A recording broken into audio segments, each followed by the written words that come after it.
Oh iya, benar Pak. Apa ini? Ya, sebelum kita mulai mau kasih pretest dulu, kan tahunnya. Ini pinnya, silakan masukkan pinnya.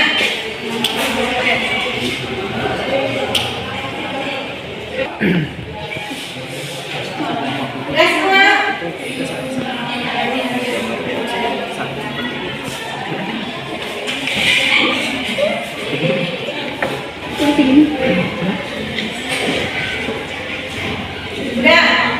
Udah semua kan? Ada kendala? Ada? Bisa mulai? Ya, bisa dulu. Kita mulai ya. Perhatikan soalnya.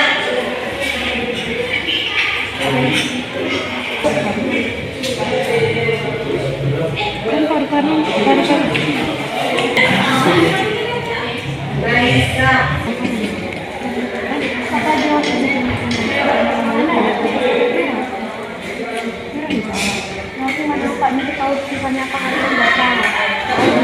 Juara 3 Eka, juara 2 Rika Nanda, juara 1-nya peredaran darah, sistem peredaran darah. Sekarang kita masuk ke sistem pernapasan. Udah, terus komponen darah apa aja kemarin? Eritrosit, trombosit, Trombosit. Ibu mau bertanya, di dalam darah itu ada mengandung oksigen, ya kan? Ada nggak hubungannya dengan sistem pernapasan? Siapa yang bisa menjawab? Karena fungsi utama darah adalah mengedar oksigen dan nutrisi ke seluruh tubuh. Selain itu, sistem peredaran darah manusia berfungsi untuk mengalirkan sisa proses metabolisme berupa karbon dioksida untuk dikeluarkan melalui paru-paru yang berhubungan langsung dengan sistem pernapasan. Berarti ada tidak hubungannya dengan pernapasan?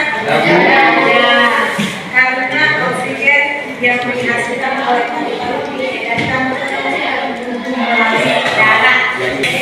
Tujuan pembelajaran. Setelah mengikuti proses pembelajaran melalui model pembelajaran PBL, Problem Based Learning, maka peserta didik diharapkan mampu menganalisis hubungan antara struktur paru-paru yang berkaitan dengan organ pada sistem pernapasan dalam kaitannya dengan paru-paru dan volume kapasitas paru-paru dan gangguan fungsi yang dapat terjadi pada sistem pernapasan pada manusia. Terampil menyajikan laporan hasil uji meniup balon dalam 1 kali pernapasan ketika duduk santai dan setelah beraktivitas dengan menggunakan arloji, dikaitkan dengan proses pernapasan dan mempresentasikannya di depan kelas dengan mensyukuri anugerah ciptaan Allah Subhanahu wa taala dan berperilaku ilmiah, teliti, tekun, jujur terhadap data dan fakta. Dan menghirup oksigen dan mengeluarkan oksigen. Ini namanya. Selanjutnya, perhatikan video ini.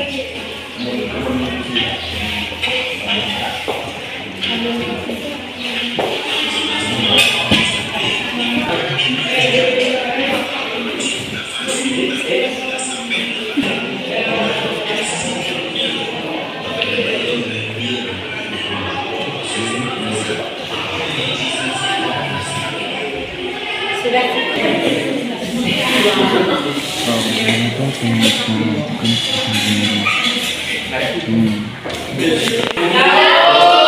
silakan nanti perwakilan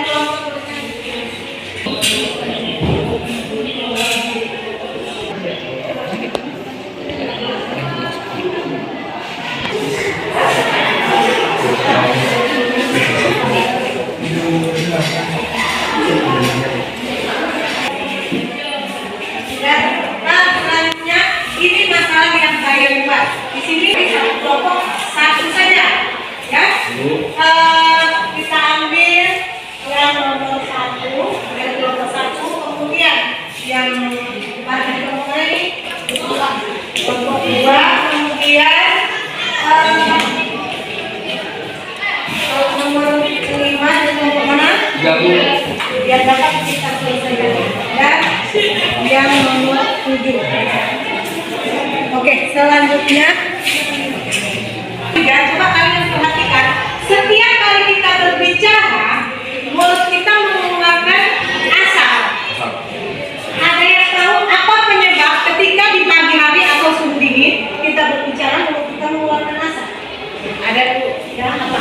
Karbon dioksida yang dikeluarkan pada paru-paru bertemu udara dingin dan itu akan menjadi cair, disebut proses kondensasi atau penimbunan. Jadi asap itu adalah cairan dari gas hasil penimbunan.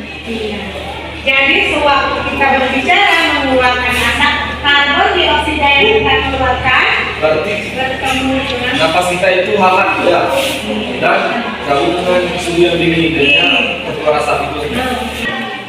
kita mau menghitung kapasitas paru-paru dulu berdasarkan kelompok yang kemarin itu akan membagikan LKP ini.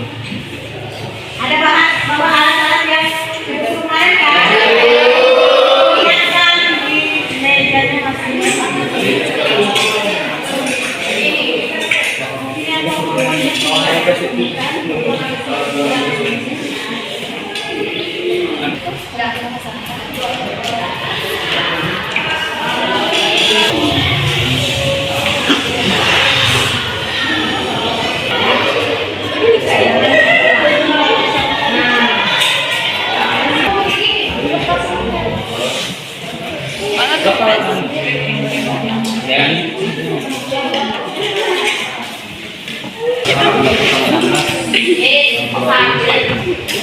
Jangan dilihat besarnya. Ingat ya.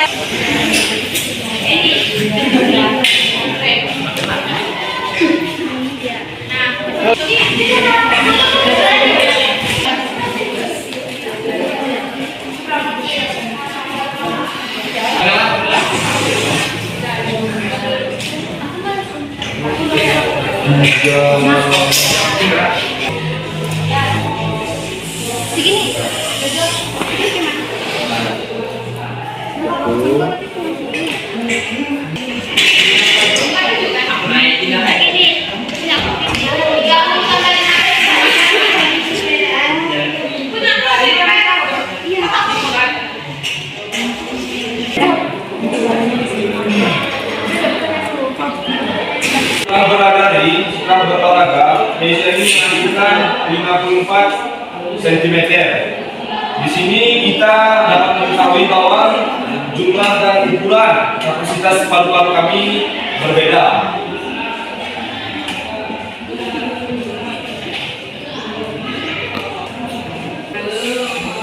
Supaya lebih jelasnya, marilah dengarkanlah penjelasan saya tentang sistem pernapasan. Sistem pernapasan adalah proses pertukaran oksigen dan karbon dioksida atau CO2, yang artinya oksigen kita hirup dan karbon dioksida kita keluarkan. Yang kita lakukan setiap hari, bahkan setiap kita belajar, berolahraga, bekerja, dan pada saat kita tidur. Ini yang dapat saya jelaskan. Keras teman-teman sekalian bisa bertanya kepada kami. Saya izin tanya.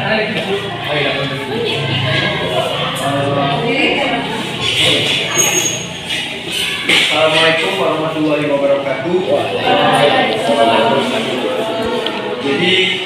perwakilan dari kelompok 2 ingin menanyakan kepada kelompok 1, yaitu jelaskan apa yang akan pada tenggorokan ketika Anda tidur dengan mulut terbuka. Apa yang terjadi pada tenggorokan ketika pada Anda tidur dengan mulut terbuka. Terima kasih. Ini langsung saja kepada saudara yang pertama. Pertanyaan dari saya, satu perwakilan dari kelompok 3, yaitu mengenai apakah fungsi respirasi pada pernapasan. Itu pertanyaan yang saya silakan jawab. Terima kasih. Ya. Baik, kami sudah mendengarkan beberapa pertanyaan mulai dari kelompok 2, 3, dan 4. Di sini kami akan menjawabnya dan dijawab oleh teman saya yaitu Nesya, Raisa, dan Najwa. Mungkin teman-teman bisa mendengarkan jawaban dari mereka. Nah, sebelumnya kami bisa berdiskusi dulu. Mohon perhatiannya karena kami sedang berdiskusi dan saya bisa menjawab pertanyaan dari semua. Jawaban untuk mencapai apa yang terjadi ketika tidur dengan mulut terbuka, kita akan menegur penyebab jika kita tidur dengan mulut terbuka saat itu. Otot-otot di belakang mulut, di belakang atap mulut, lidah, dan tenggorokan akan rileks. Jika otot-otot itu terlalu rileks, akan mempersempit dan atau menghambat jalan pernapasan. Ketika bernapas, saluran pernapasan akan bergetar dan membentuk bagian belakang tenggorokan dan akan menimbulkan suara dentuman atau ngorok. Semakin sempit saluran pernapasan jaringan akan bergetar semakin kuat dan bunyi dentuman juga semakin keras. Ini penyebabnya kenapa kita lihat orang kenapa ngorok. Nah, ini penyebabnya berarti adanya penyempitan di tenggorokan itu.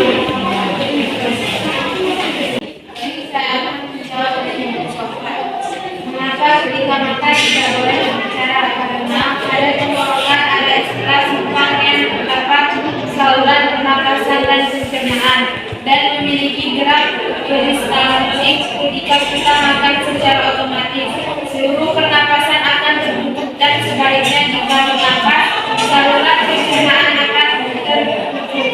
Dan jika kita makan sambil berbicara, otomatis saluran keduanya terbuka dan bisa menjadi tertutup. Oke, ada yang kami sampaikan. Segala kekurangan. Kami akhiri. Assalamualaikum warahmatullahi wabarakatuh. Sebelumnya izin Bu, kami dari kelompok 3 ingin menyampaikan hasil diskusi kami yang dilakukan beberapa menit waktu yang lalu. Nah, sebelumnya kami akan menjelaskan karena kita dalam pembahasan kali ini tentang sistem pernapasan. Seperti yang kita ketahui sebelumnya, bernapas adalah salah satu ciri makhluk hidup. Tidak ada makhluk hidup yang tidak bernapas. Ada nggak yang di sini yang tidak bernapas? Banyak. Nah, itu dia. Kita manusia, kita makhluk hidup dengan khususnya manusia memiliki cara untuk bertahan ataupun untuk hidup dengan cara bernapas. Nah, secara umum pernapasan atau respirasi merupakan proses menghirup dan menghembuskan udara. Namun dalam fisiologi, pernapasan meliputi dua proses, yaitu pernapasan eksternal dan pernapasan internal. Dari percobaan yang kami lakukan, jumlah pernapasan setiap orang berbeda-beda, tergantung faktor usia, dan aktivitas. Nah, tetapi ada juga yang mungkin karena usianya sudah lanjut, aktivitasnya berat, tapi pernapasannya masih bagus dan masih tergolong panjang. Kenapa itu? Karena ada yang dijawabkannya, yaitu kadang Tuhan kita yaitu Allah SWT memberikan karunia yaitu pernapasan yang cukup baik, cukup optimal yang bisa digunakan untuk hal-hal kebaikan. Begitu dia, setelah kami amati pekerjaan atau kelompok tadi, maka inilah kesimpulan yang dapat kami ambil. Silakan. Kita telah melakukan eksperimen dengan menggunakan balon, penggaris, dan tali. Eksperimen yang kami lakukan ini untuk paru-paru. Yang kedua adalah Agustiani, jenis kelamin perempuan. Pada saat beristirahat itu 49 cm dan saat melakukan aktivitas itu 47 cm.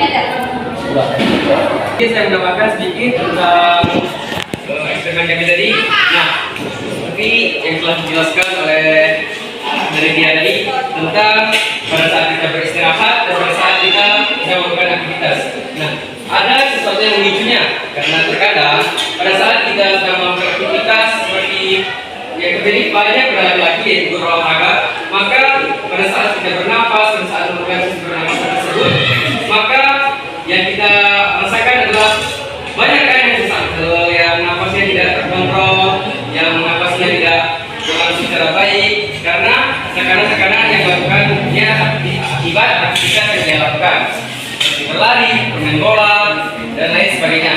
Maka hal tersebutlah yang dapat mengakibatkan kita pada saat beristirahat berbeda frekuensi volume dalam pernapasan dan pada saat berolahraga dan lain sebagainya.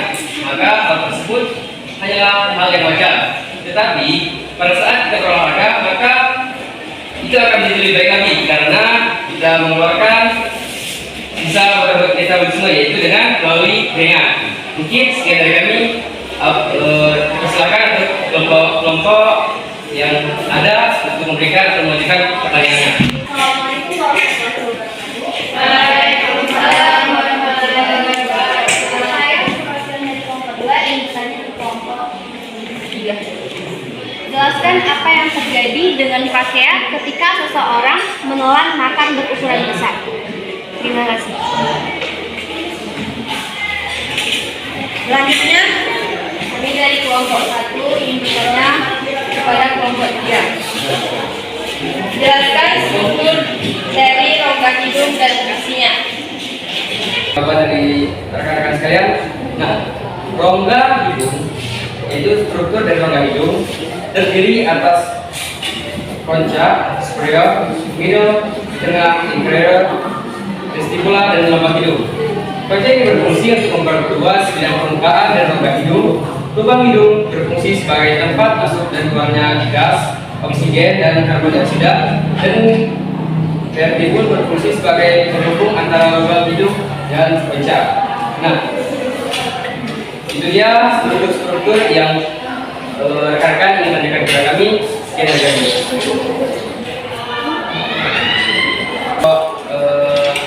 Dua, yaitu jika seseorang menelan makanan dengan ukuran yang besar, makanan masuk ke anak cekak, makanan tersebut masuk ke tenggorokan.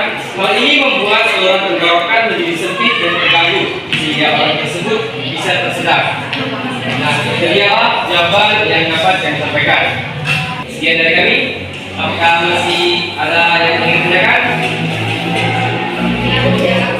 Jika tidak ada pertanyaan lagi, maka saya mewakili dari kelompok 3 ingin minta maaf jika kami memiliki kesalahan dalam menyampaikan dan mungkin kami tidak menjawab sesuai ekspektasi kalian, maka kami mohon maaf. Sekian dari kami, saya akhiri. Jadi kami dari kelompok 2 ingin mempresentasikan hasil pengamatan kami yaitu tentang pernapasan. Seperti yang kita ketahui bahwasanya pernapasan adalah rangkaian proses pertukaran oksigen dengan karbon dioksida antara tubuh dan lingkungan. Selain itu, hal-hal yang dapat mempengaruhi pernapasan yaitu adalah bahaya merokok. Merokok dapat menyebabkan kerusakan paru-paru dan organ pernapasan lainnya. Dan di sini berikut hasil pengamatan kami tentang menghitung kapasitas volume paru-paru. Seperti dipertanyakan pada tugas yang dikasih tadi, bahwasanya ada 4 tugas. Di mana soal yang pertama, mengapa terjadi perbedaan frekuensi besarnya balon yang ditiup pada anggota kelompok? Yaitu karena perbedaan kesehatan, perbedaan aktivitas yang dilakukan sehari-hari, dan lain-lainnya. Adapun pertanyaan yang kedua, menurut Anda, apakah volume paru-paru setiap orang sama? Jelaskan. Ya, perbedaan pada paru-paru setiap orang itu pasti berbeda-beda karena mempunyai faktor kesehatan, faktor keturunan, dan faktor keseharian dan riwayat penyakit lainnya. Adapun pertanyaan yang ketiga, berdasarkan eksperimen di atas, coba Anda simpulkan faktor apa saja yang mempengaruhi frekuensi volume paru-paru. Adapun yang mempengaruhi faktor volume dari paru-paru yaitu pada faktor suhu, aktivitas seseorang, usia maupun jenis kelamin seseorang. Dan di sini ada eksperimen kami yaitu tentang paru-paru untuk menghitung kapasitas paru-paru yang mana yang berbahan balon, terus tali plastik dan roll. Dan di sini ada pun yang pertama saka alaki jenis kelamin laki-laki. Volume paru-parunya waktu istirahat 59 cm.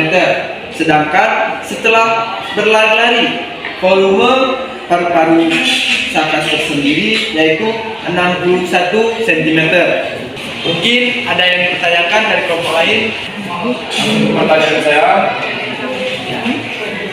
apa perbedaan antara paru-paru, lobus paru-paru dan segmen bronchopulmonary?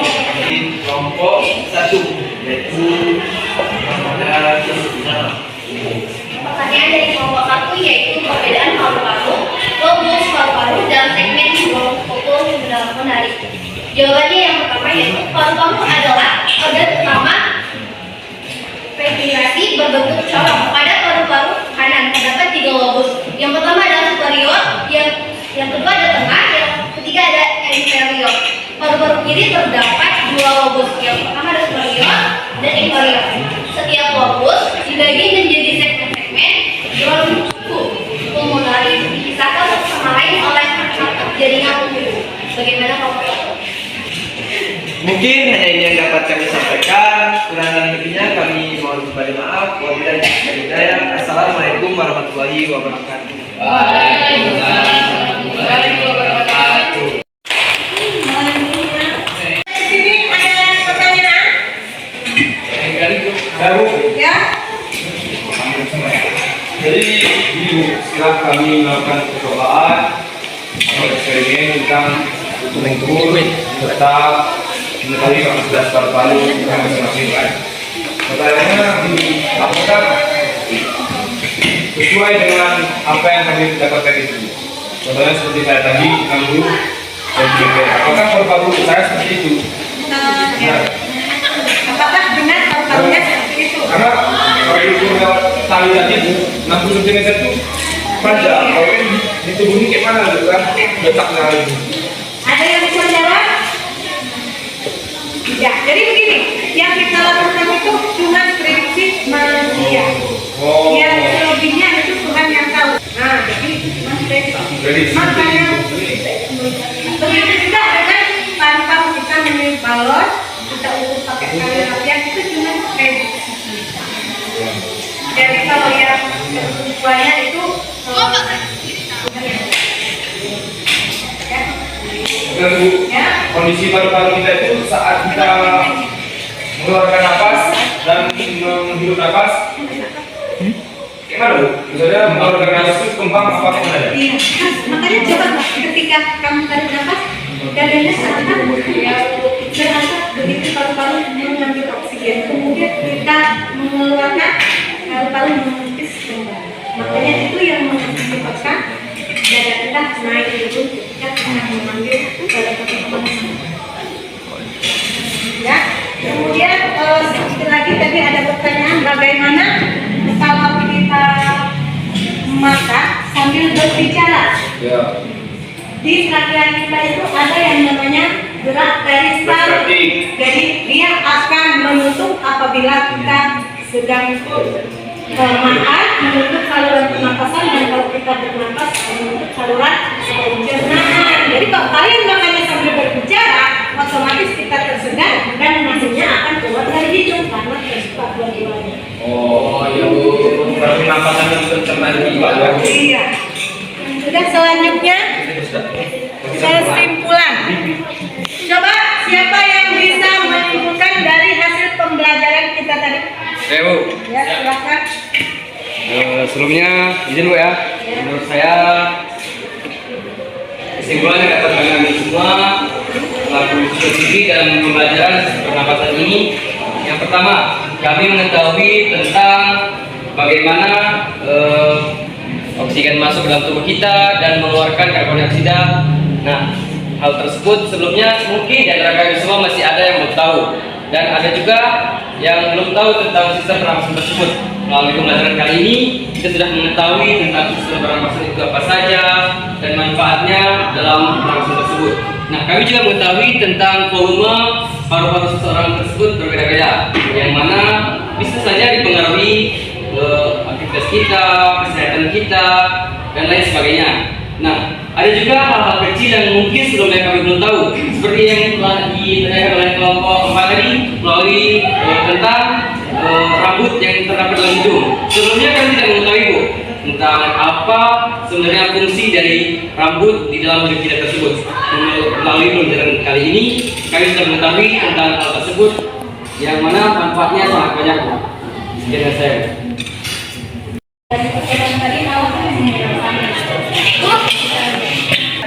Belajar hari ini adalah saya dapat mengetahui bagaimana cara mengukur volume paru-paru manusia Bu. Bisa menggunakan galon, penggaris, dan tali, dan itu sangat menyenangkan bagi saya Bu.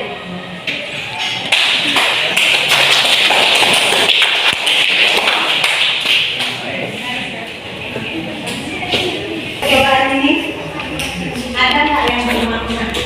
Ada. Ada yang bermakna dalam aktivitas belajar. Salah satunya maknanya kita sudah mengetahui dan mempelajari tentang sistem pernapasan ini, kita dapat menjaga pernapasan kita, dan saya sangat bangga karena tadi pas Ibu menyuruh kami untuk menahan napas, ternyata di antara kawan-kawan semua ini korban kesehatan gitu. Siapa karena jadi panjang kan. Jadi itu yang menyenangkan bagi saya. Banyak teman-teman yang kita pelajari pada Untuk minggu depan kita belajar tentang kelainan pada sistem pernapasan atau gangguan pada sistem pernapasan. Jadi nanti kita cari bahan dari internet, kemudian kita bawa untuk bahan kita minggu depan ya. Mungkin hanya ini sebelumnya kita dapat dulu.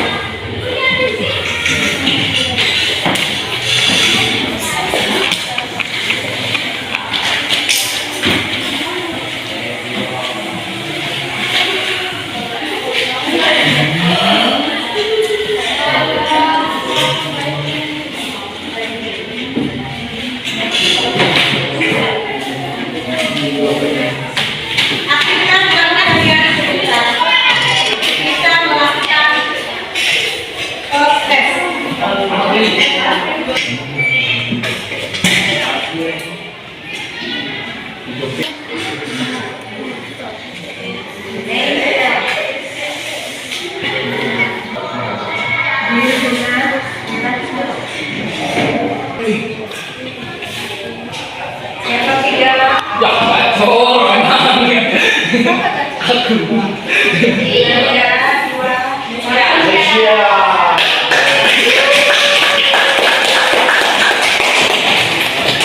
Yang ketiga. Aku tadi ketiga.